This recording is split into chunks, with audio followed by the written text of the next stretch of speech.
오늘 주신 하나님의 말씀은 신명기 6장 1절에서 9절 말씀입니다. 이는 곧 너희 하나님 여호와께서 너희에게 가르치시고 명하신 명령과 규례와 법도라. 너희가 건너가서 차지할 땅에서 행할 것이니 곧 너와 네 아들과 내 손자들이 평생에 내 하나님 여호와를 경외하며 내가 너희에게 명한 그 모든 규례와 명령을 지키게 하기 위한 것이며 또 내 날을 장구하게 하기 위한 것이라. 이스라엘아, 듣고 삼가 그것을 행하라. 그리하면 내가 복을 받고 내 조상들의 하나님 여호와께서 내게 허락하심 같이 젖과 꿀이 흐르는 땅에서 내게 크게 번성하리라. 이스라엘아, 들으라. 우리 하나님 여호와는 오직 유일한 여호와시니 너는 마음을 다하고 뜻을 다하고 힘을 다하여 내 하나님 여호와를 사랑하라. 오늘 내가 내게 명하는 이 말씀을 너는 마음에 새기고 내 자녀에게 부지런히 가르치며 집에 앉아 있을 때에든지 길을 갈 때에든지 누워 있을 때에든지 일어날 때에든지 이 말씀을 강론할 것이며 너는 또 이것을 내 손목에 매어 기호를 삼으며 내 미간에 붙여 표로 삼고 또 내 집 문설주와 바깥문에 기록할지니라. 이것은 살아계신 하나님의 말씀입니다. 우리 선포된 하나님의 말씀 신명기 6장 1절 이하의 말씀으로 들으라 라는 제목으로 하나님의 말씀을 나누겠습니다. 오늘 주신 말씀 이 신명기는 모세오경, 창세기, 출애굽기, 레위기, 민수기, 신명기 이 5가지의 책 중에서 이 마지막 결론을 장식하는 책이 이 신명기입니다. 출애굽 이후에 이스라엘 백성들은 시내산에서 1년 머물면서 이 하나님과 언약을 맺습니다. 소위 시내산 언약이라고 하죠. 그 언약을 통해서 하나님은 완전히 종된 의식으로 찌들어져 있던 그 백성을 거룩한 하나님의 백성으로, 여러분 이건 개조라고 말하는 게 맞을 거예요. 완전히 개조시키려고 하나님이 작정을 하고 주신 약속이 이 하나님의 사랑의 언약, 이 시내산 언약이었던 것입니다. 그런데 우리가 지난 2주간 말씀을 살펴보았던 것처럼 가나안을 바로 목전에 두고 그 사람들은 그야말로 그것을 발로 차버렸습니다. 가데스 바네아에서 하나님을 향한 불평과 원망, 이 불신앙의 모습으로 인해서 출애굽 1세대들은 모두 다 이 가나안 땅 부적격 판정을 받게 됐습니다. 입성할 수 없다. 너희들은 여기에 해당되지 않는다라고 부적격 판정을 받고 실제로 그들은 젖과 꿀이 흐르는 가나안 땅에 입성하지 못하고 모두 광야에서 비참한 최후를 맞이할 수밖에 없었습니다. 여기까지가 우리가 민수기에서 살펴보았던 내용이라고 한다면 오늘 이어지는 신명기의 말씀은 이제 출애굽 2세대들, 죽은 1세대들이 아니라 출애굽 2세대들, 소위 만나 세대라고 불리우는 이 새로운 세대들 앞에서 하나님의 율법 토라를 선언하는 모습으로 이 성경은 시작하고 있습니다. 중요한 사실은 지금 이 이야기를 하고 있는 사람이 누굽니까? 모세 아닙니까? 40년 동안 이스라엘 백성들을 정말 사랑의 마음으로 이끌고 그들을 정말 하나님 닮는 사람으로 살아가려고 그야말로 온 힘을 다했던 이 지도자 모세도 출애굽 1세대들과 마찬가지로 약속의 땅 가나안에 못 들어갑니다. 하나님이 허락지를 않아서 그는 가나안 땅에 들어가지 못하고 그 가나안 땅 문턱에서 그 느보산이라고 하는 곳에서 그 땅을 바라보면서 그 인생을 마감합니다.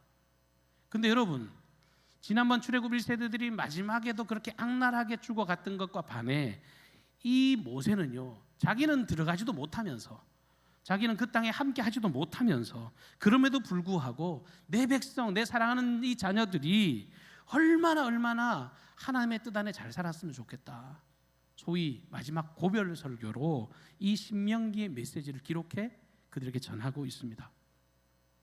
유언이죠, 유언.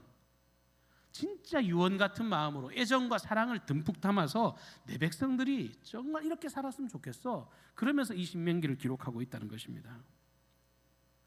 이 설교를 통해서 출애굽 2세대들, 이 새로운 세대, 광야에서 나고 자란 그 세대들에게 모세는 강력하게 선포합니다. 너희는 이 하나님의 언약에 대해서 신실해라. 너희 모든 이스라엘 백성들아, 이 하나님이 주신 이 언약에 대해서 신실한 백성이 되라.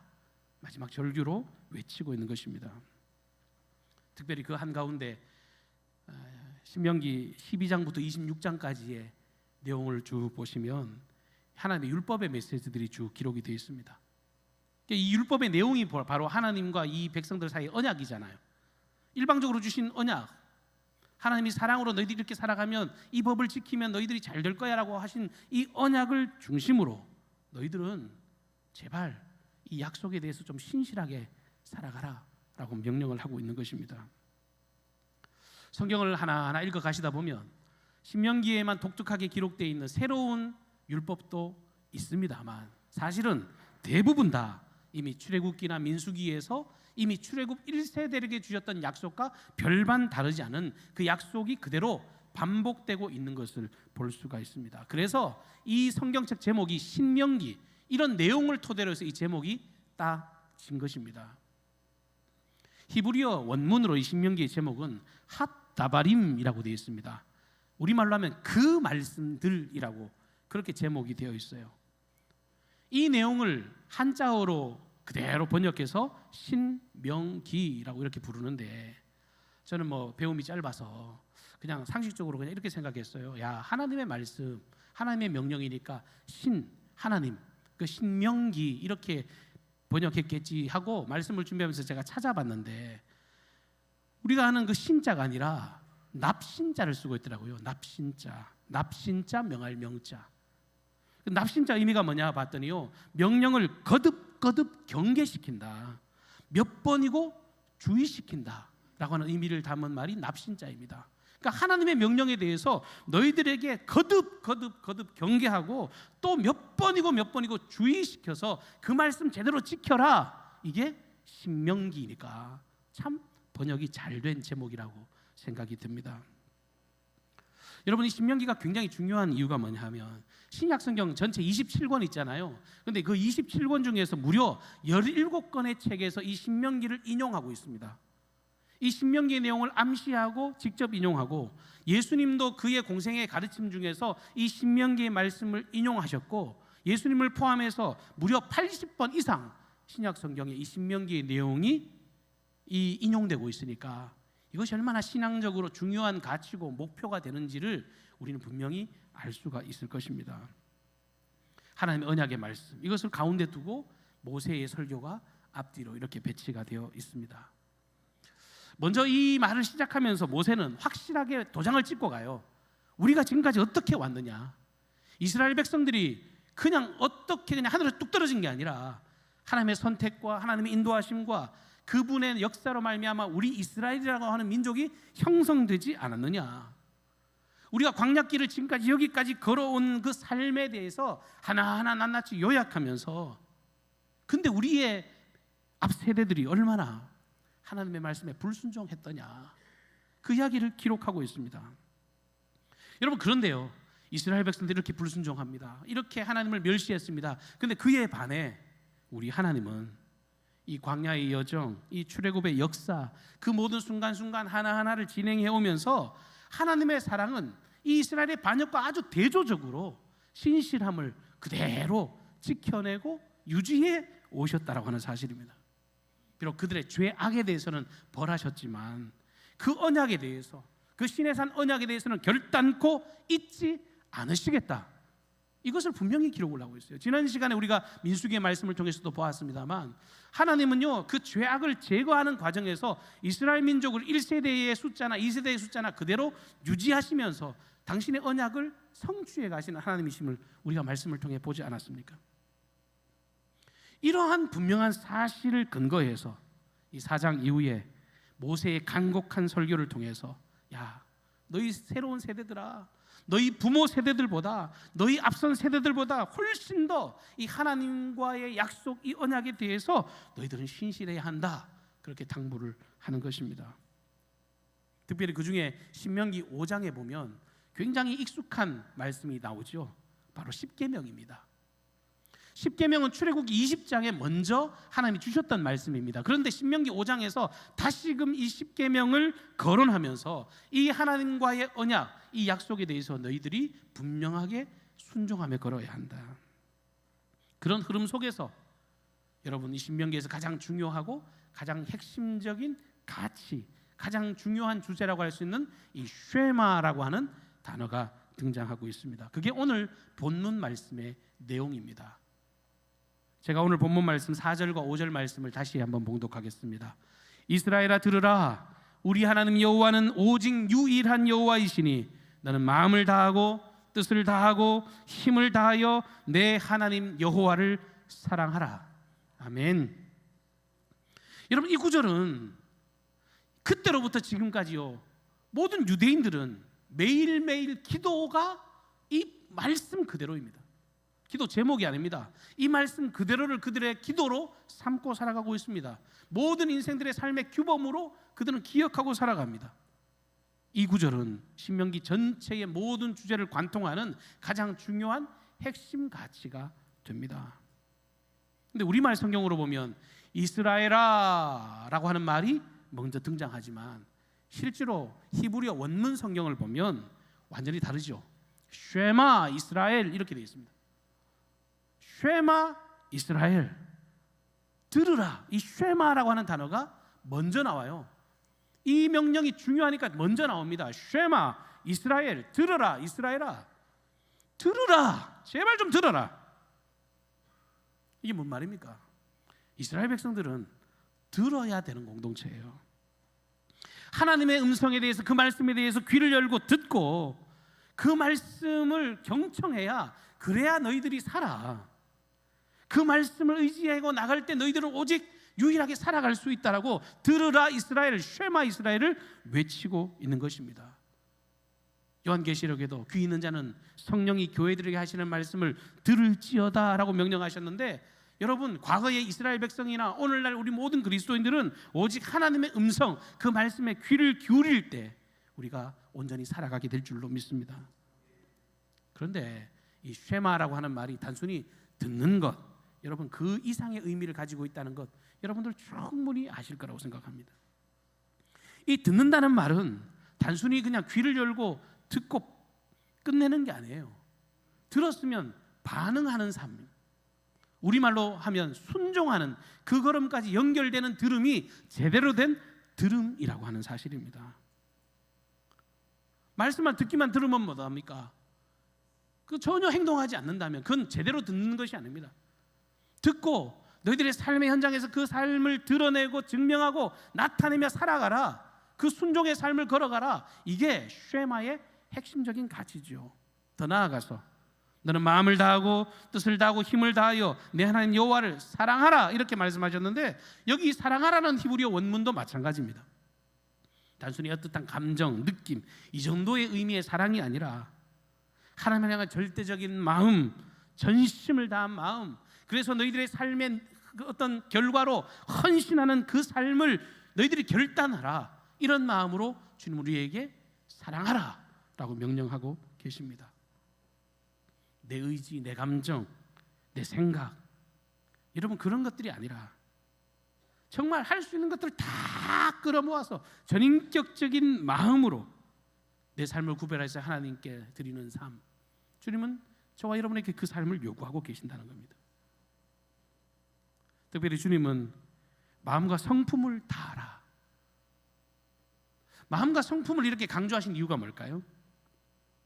여러분 인생을 살다 보면 사실은 뭐 눈 가리고 아웅한다는 표현 우리 뭐 말에도 있습니다만, 사실 사람들은 어떤 행위나 행동, 어떤 결과에 집중하는 경향이 많습니다. 소위 뭐 실용주의라 그래가지고 뭐 결과만 좋으면 앞에가 무슨 일이 벌어져도 별 뭐 문제가 없다는 식으로 걸어가는 세대를 우리가 살아가고 있는데, 근데 우리 하나님의 말씀, 우리 예수님의 가르침은 그렇지 않아요. 언제나 너희들이 뭘 하든지 너희들이 가졌던 그 마음과 그리고 너희들의 삶에 드러나는 행동이 일치하는 모습이었으면 좋겠다라고 그렇게 주님은 가르쳐 주셨고, 그 주님의 가르침의 핵심에는 늘 그 마음이 담겨져 있습니다.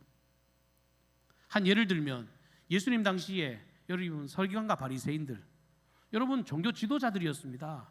그들은 너무 멋지게 신앙생활을 했습니다.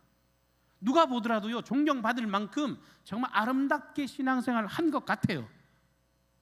겉으로 드러나는 게 너무 멋있으니까 정말 종교심이 있어 보입니다. 그런데 주님은 정확히 그들의 마음을, 그들의 행위를 꿰뚫어 보시고 그들의 삶을 책망하셨습니다. 마태복음 23장 23절 말씀해 보면 화 있을진저 외식하는 서기관들과 바리새인들이여, 너희가 박하와 회향과 근체의 11조는 들이되 율법에 더 중한 바 정의와 긍휼과 믿음은 저버렸도다. 그러나 이것도 행하고 저것도 버리지 말아야 할지니라. 여기 보면 정의와 긍휼과 믿음, 이게 바로 율법의 근본 정신을 말하는 겁니다. 그냥 겉으로 드러나는 것 번들한 그런 신앙적인 행태가 아니라 하나님이 너희들에게 원하는 그 진정성 있는 그 삶을 너희들이 살아내면 좋겠다. 예수님께서 그들을 향해서 독사의 자식들아 회칠한 무덤아 이렇게 말씀하셨잖아요. 어릴 때는 회칠한 무덤이 뭔 뜻인지 몰랐는데 제가 목사가 되고 장례식을 많이 치러보니까 이 회칠한 무덤이 뭔지 알겠어요. 부자면 부자일수록요 무덤을 예쁘게 꾸미잖아요. 아름답게 꾸미잖아요. 회를 발라서 멋들어지게 만들어봐야 그 속에서는 썩은 냄새나는 시체더미, 그 구더기가 득실거리는 그 시체더미 같다는 거잖아요. 주님은 회칠한 무덤 같은 그런 모습, 외적인 모습으로 너희들의 신앙을 바라보지 않겠다는 거예요. 경건의 모양이 아니라 경건의 능력을 갖춘 그런 진정성 있는 마음, 진정성 있는 그 삶의 태도, 그 열매를 내가 기쁘게 받겠다라고 말씀해 주신 겁니다. 그래서 실제로 하나님은 사울의 번제를 드리는 그 모습보다도 그가 마음으로 하나님의 뜻에, 말씀에 순종하는 그 삶을 기뻐하신다라고 말씀하셨습니다. 제사 드리는 행위보다도 진짜 진정성 있는 그 마음, 그 진정한 예배를 주님이 기뻐하신다. 순종이 제사보다 낫고 듣는 것이 순양의 기름보다 낫다라고 말씀하신 겁니다.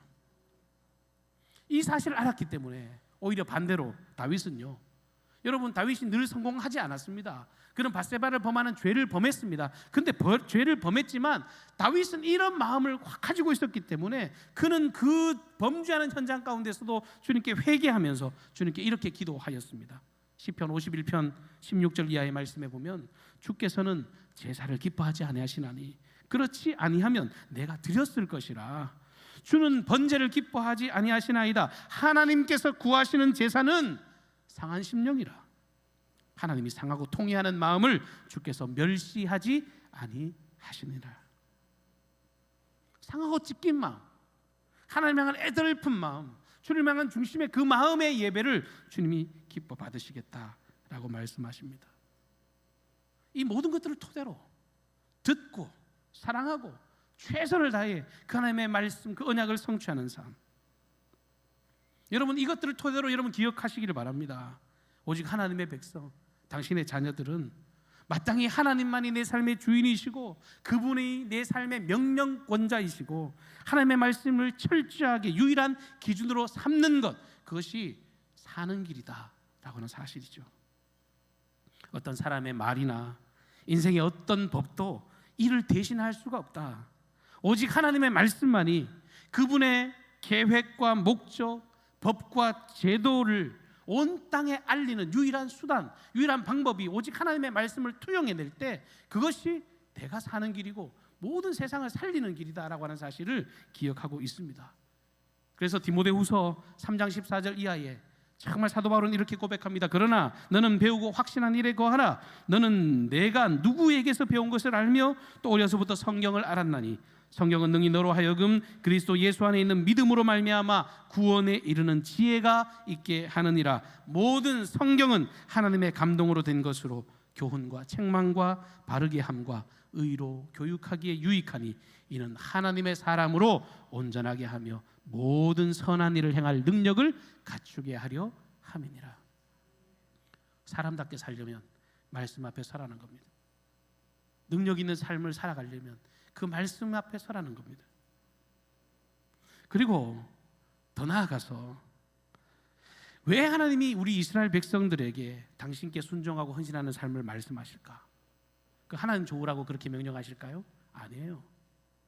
오히려 그렇게 순종하고 헌신하는 삶이 우리들에게 훨씬 더 큰 유익이기 때문에 그렇게 명령하시는 겁니다. 말씀에 순종함으로써 우리가 모든 열방 가운데 뛰어난 민족이 되게 하시겠다. 이스라엘 백성들을 향한 약속이죠. 이 말씀에 순종하는 너희들의 삶을 통해서 내가 시내산 언약에서 너희들과 약속했던 것처럼 너희를 거룩한 백성, 제사장의 나라가 되게 하시겠다고 약속하셨는데, 그러니 우리 잘 되라고 이 말씀을 하고 계신 겁니다. 그래서 모세가 그토록 마지막 죽는 현장에 유언처럼 정말 주님 잘 섬겨라, 주의 말씀 들어라, 그분 앞에 살아가는 것이 주님의 영광을 드러내며 멋지게 살아갈 수 있는 유일한 통로라고 그렇게 외치고 있습니다.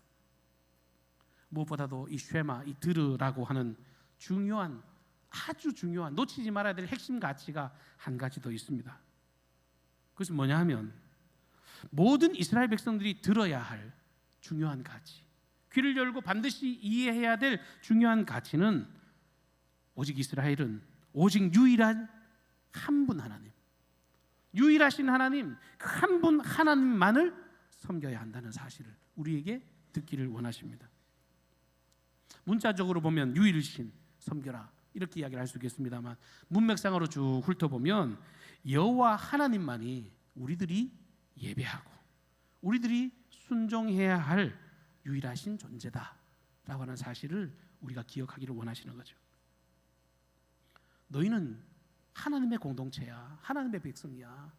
우리는 그 유일하신 하나님만 예배하되고 그 말씀 앞에만 순종해야 되는 그런 아름다운 공동체이다라고 말씀을 전하고 있습니다. 그래서 10계명 제1계명부터 4계명까지 이 사실을 분명하게 먼저 언급해 주신 겁니다. 나 외에 다른 신 섬기지 말아라, 우상 만들지 말고 여호와 이름을 망령때를 끊지 말고 오직 안식일을 구별해서 그분만을 예배하라고. 이것이 절대로 소위 목에 칼이 들어와도 양보할 수 없는 신앙의 근간이고 우리의 삶의 생명의 기반이 된다라고 말씀해 주고 있습니다. 여러분, 성경 곳곳에서 이 사실을 고백하는 사람이 당당하게 살아갔습니다. 구약 성경뿐만 아니라 신약 성경을 통틀어서요, 이 한 분 하나님을 고백하는 성도들이 얼마나 많이 있는지 몰라요. 사무엘하 7장 22절 말씀에 보면 다윗은 이렇게 선언합니다. 그런즉 주 여호와여, 이러므로 주는 위대하시니 이는 우리 귀로 들은 대로 주와 같은 이가 없고 주 외에는 신이 없나이다. 사도 바울도 고린도전서 8장 4절에 보면 하나님은 한 분밖에 없는 줄을 내가 아노라 라고 선언했고요, 시편 86편 10절의 시인은 무릇 주는 위대하사 기이한 일들을 행하시오니 주만이 하나님이시니이다. 하나님, 당신 한 분밖에 없다고, 그 하나님을 똑똑히 목도하고 고백하는 삶, 그게 능력 있는 삶입니다. 무종교, 신을 믿지 않는 사람들, 무신론자들, 이런 사람들이 이런 이야기를 들으면 참 답답하네. 왜 그 여호와라는 신은 정말 우리를 힘들게 이렇게 만드느냐, 너무 일방적으로 명령하는 것 아니냐, 너무 이기적으로 받아들여지고 온 세상의 편만은 소위 범신론, 부처나 예수나 공자나 다 똑같지 이렇게 말하는 사람들이 있어요. 근데 성경은 그렇게 말하고 있지 않아요. 여러분, 하나님이 뭔가 이기적이고 옹졸해서 그것을 우리에게 강요하고 있는 것이 아니라 왜 이렇게 명령하시는가 하면, 지금 이스라엘 백성들이 이제 광야를 지나면 어디로 갑니까? 젖과 꿀이 흐르는 가나안 땅에 들어갈 것 아닙니까? 근데 그 가나안 땅에 들어가면 그곳에요, 이미 그곳에 있던 토착화된 신들이 많이 있다는 겁니다. 태양의 신이니 날씨의 신이니 쾌락의 신이니 전쟁의 신이니 바알과 아세라, 여러분 수없이 많은 소위 잡신들이 존재하고 그 잡신들이 세상을 통제하고 있는데, 나중에 결과적으로 한번 돌아보라는 거예요. 그 세상 우상들, 그 잡신들이 섬기는 곳에, 그곳에 무슨 평화가 있는지 한번 보라는 거예요. 하나님은 그런 분명한 확고한 마음이 있으셨던 거예요. 세상 우상 잡신들이 생기는 것에는 쾌락이 넘치니까 인간 중심입니다. 그러니까 남을 이기적으로 짓밟고 짓누르고 거기서 무슨 진정한 사랑을 드러낼 수 있겠습니까? 어떤 사람의 이권에 눈이 멀어가지고 공동체를 파괴하는 일을 서슴지 않습니다. 나 하나만 잘 살면 누가 죽어도 상관이 없는 그런 세상을 만드는 것이 그 세상 우상들이 가르치고 우상을 섬기는 곳의 열매라고 하는 것입니다.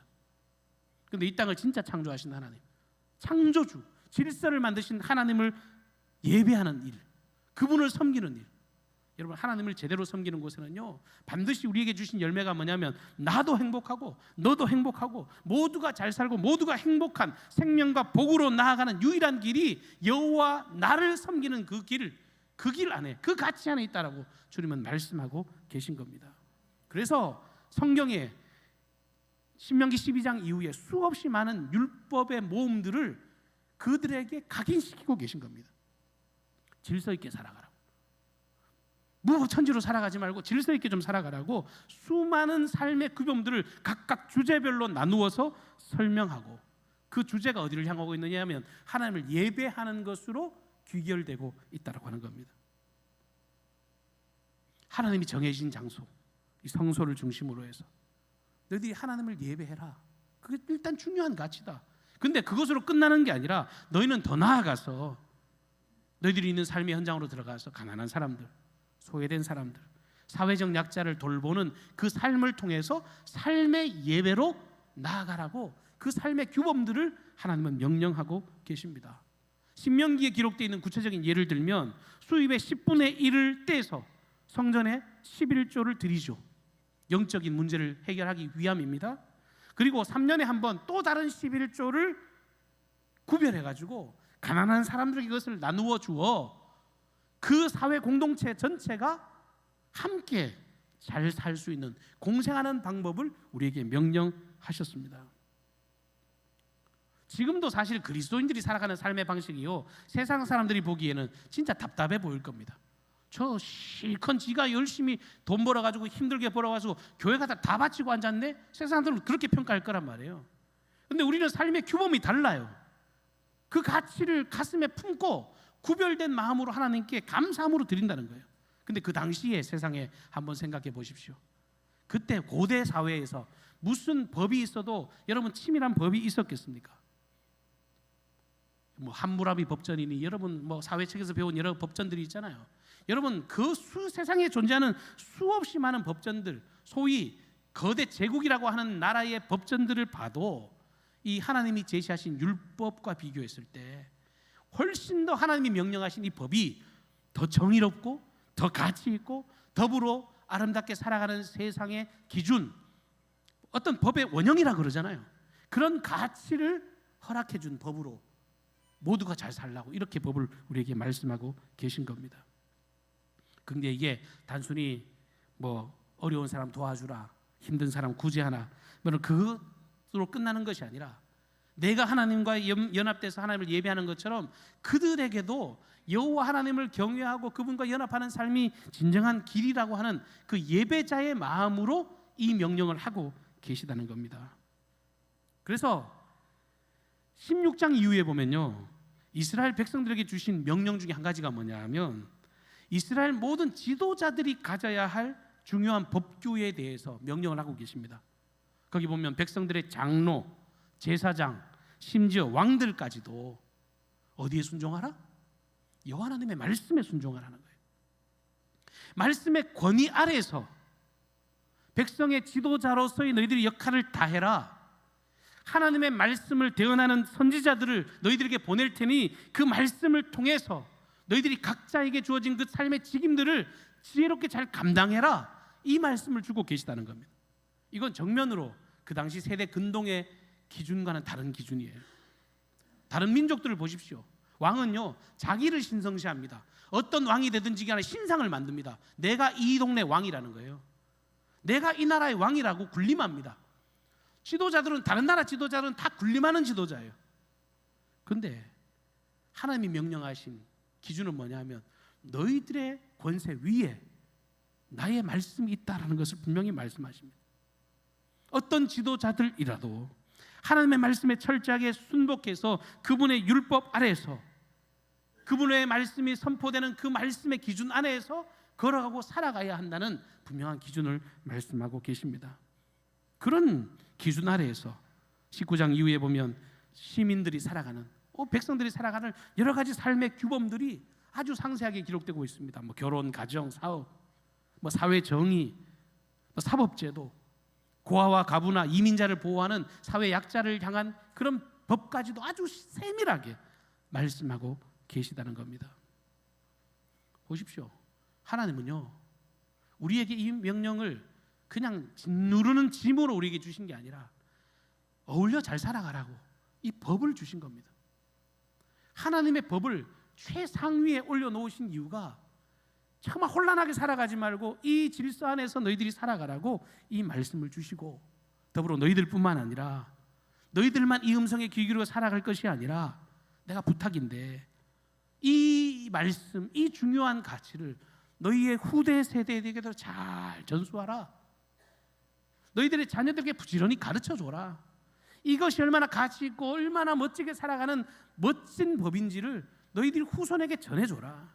그리고 집에 앉았을 때든지 길을 갈 때든지 누웠을 때든지 일어날 때든지 늘 말씀을 강론하라 하시면서 때와 장소 구분하지 말고 늘 하나님의 말씀의 중심으로 살아가라고 명령하고 계십니다.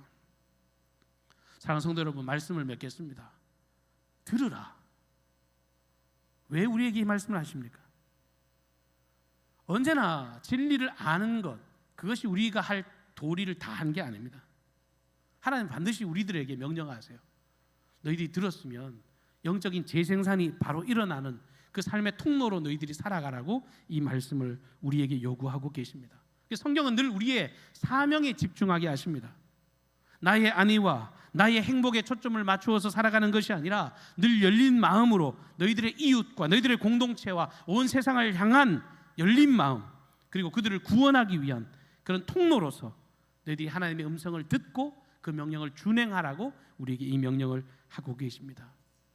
우리가 사순절 첫 번째 주일을 시작하는데 우리 예수님이 이 땅에 오셔서 우리에게 명령하신 것도 동일합니다. 우리에게 너희는 세상의 빛과 소금이라고 말씀하셨습니다. 그냥 우리 기분 좋으라고 칭찬하는 말이 아니라 어두운 세상 환히 밝히라고 우리를 빛으로 부르셨습니다. 썩어가는 세상에 그 부패를 방지하라고 우리에게 소금으로 부르셨단 말입니다. 오늘 영적 이스라엘이 된 저와 여러분들이 쉐마 이스라엘, 들으라 이스라엘아, 그 음성을 우리가 정말 신비에 새기고 삶의 순종으로 멋지게 그 능력을 드러내고 나타내는 부르심에 순종하는 모든 사명자들이 되시기를 주님의 이름으로 축복합니다. 사랑과 내가 풍성하신 하나님 우리 아버지 은혜를 감사합니다. 오늘 거룩하고 복된 주님의 날, 하나님의 백성들과 함께 한자리에 모여 주님을 예배하고 주님을 경배하게 하시니 감사를 드립니다. 귀를 열고 마음의 문을 열고 주의 음성을 신비에 새기오니 하나님 아버지 한 귀로 듣고 흘리는 자들이 아니라 삶의 귀한 역사를 통해 주님께 영광 돌려드리는 모든 아버지 구별된 백성이 되게 하여 주시옵소서. 새로운 세대들이 되게 하여 주시고 하나님의 말씀에 순종하는 세대가 되게 하여 주시고 이 아름다운 가치를 후대에게 전하는 아버지 또한 릴레이를 해가는 그런 능력의 인생들 되게 하여 주옵소서. 우리 강경중앙교회가 주의 말씀 앞에 오늘 엎드려 예배하였습니다. 종교적인 행위로 그쳐지지 않게 하시고 좋은 교회를 넘어 위대한 교회로 전진하는 당신의 거룩한 권속들 모든 복된 그리스도인이 되게 하여 주옵소서. 우리를 그렇게 부르시고 그렇게 사용하시고 그렇게 만들어 가실 생명의 주님을 기대하옵고 예수님의 존귀하신 이름으로 간절히 기도하옵나이다. 아멘. 다 같이 자리에서 일어나셔서 찬송 200